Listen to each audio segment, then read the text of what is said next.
நீங்கள் கேட்கலாம், இந்த கட்சியை விட்டு நீக்கிவிட்டீர்கள், அவர் என்ன செய்ய வேண்டும், என்ன செய்வார் என்று கேட்கலாம். அதற்கும் நான் விடை சொல்லுகிறேன்.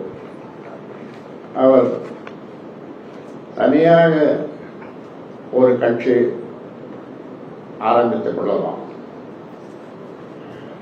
இதை என்ன திடீர்னு சொல்றீங்களே அப்படின்னு நீங்கள் கேட்கலாம். இதை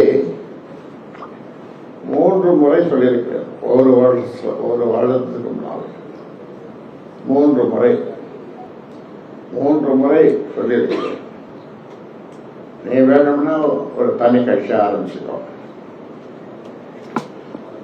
இப்பொழுது சொல்லுகிறேன், நீ ஒரு தனி கட்சி ஆரம்பிச்சுக்கோ.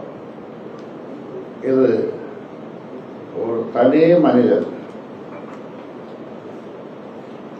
ராமதாஸ் ஆரம்பிச்ச கட்சி.